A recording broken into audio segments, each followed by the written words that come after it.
Some people get left off the group text, not because anyone dislikes them, because nobody could predict how they'd react, and uncertainty is the one thing a nervous brain will not risk.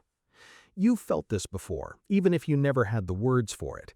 The way a room recalibrates when you walk in, the way a coworker rehearses a simple question in their head 3 times before they ask it out loud, the way silence follows you into a space and nobody quite fills it back up. You probably told yourself it was in your head. It wasn't. There's a decision other people are making about you, constantly, automatically, before either of you says a single word. And for a specific kind of person, sharp, self-contained, more comfortable in their own head than performing for a room, that decision keeps landing somewhere they never meant for it to land. Here's the part almost nobody says out loud. You are not cold. You were never cold. But somewhere between what you actually feel and what the room decides you feel, something gets lost in translation, and by the time it reaches the person standing across from you, it's already been misread.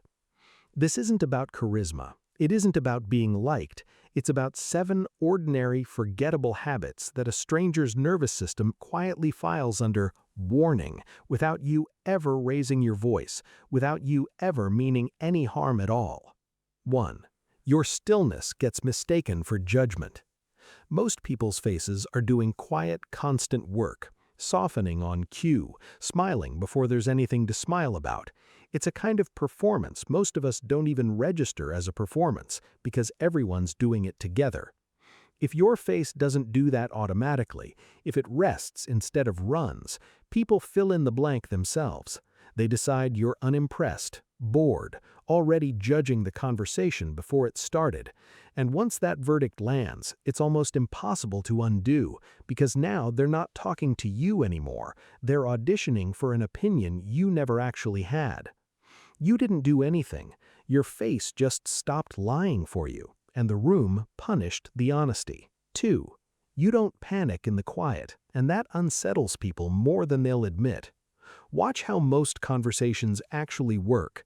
Someone finishes a sentence and there's this tiny window where somebody rushes to fill it.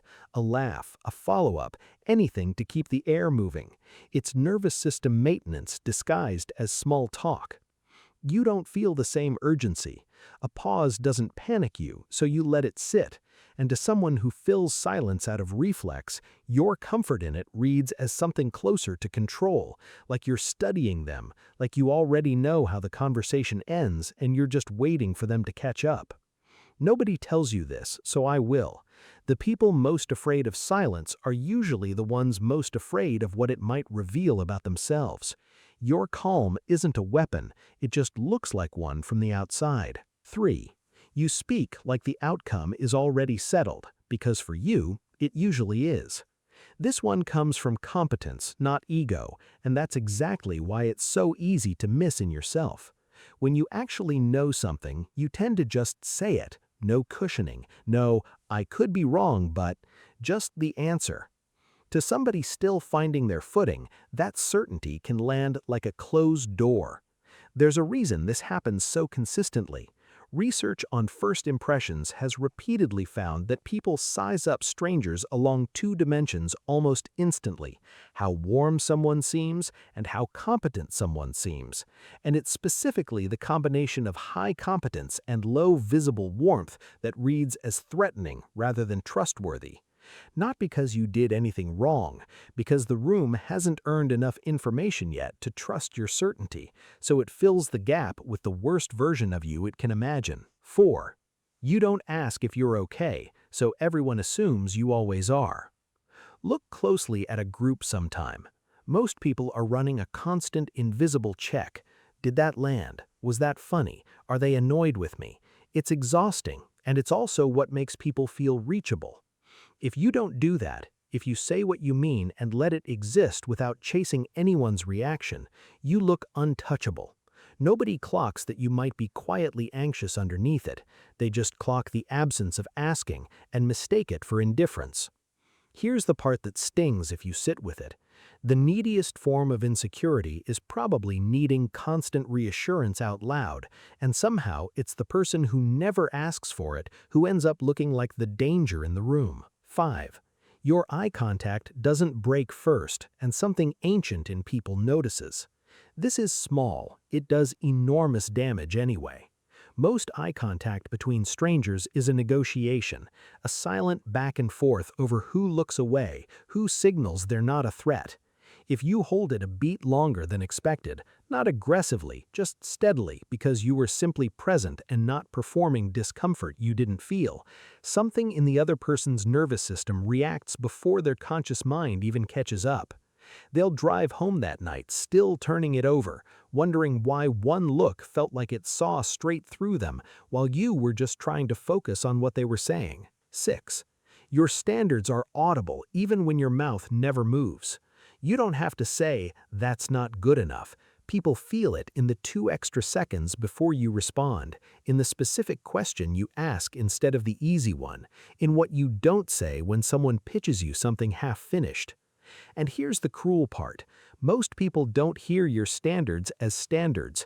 They hear them as a verdict on themselves, and they quietly decide you're judging them when the truth is you were just thinking, actually thinking, about how to make the thing better. 7. You go quiet exactly when you're the most afraid, and it reads as the opposite. This is the one that hurts the most because it's the most upside down. Some people get louder under pressure, words spilling out to cover the fear. You might do the reverse. Fewer words, flatter tone, right at the exact moment you are the most unsteady you've been all day. From the outside, that looks like dismissal, like you've checked out, like you don't care. From the inside, you are holding yourself together with both hands and trying not to make it anyone else's problem. Being at your most fragile and having the room read it as your most fearsome might be the loneliest kind of misunderstanding there is. If 3 or more of these felt like you, I want to say something plainly, because this platform rarely says it. None of this makes you hard to love. It makes you legible to the wrong instruments. People are reading you with tools built to detect loud, easy, performative warmth, and you were simply never built to run on that setting. The connection is still there. It just needs 1 extra beat to prove itself. A smile that arrives half a second later than expected isn't a smaller smile, it's just an honest one. You don't owe anyone a performance of approachability you don't actually feel, and the people worth having in your life were never scared off by any of this to begin with. They just needed a slightly longer runway than the loud ones did. So if a room goes quiet when you walk in, or someone hesitates before asking you something small, it was probably never your character on trial. It was just a stranger's nervous system catching up to who you actually are. And the ones who stay long enough to find out are usually the only ones who were ever worth the wait.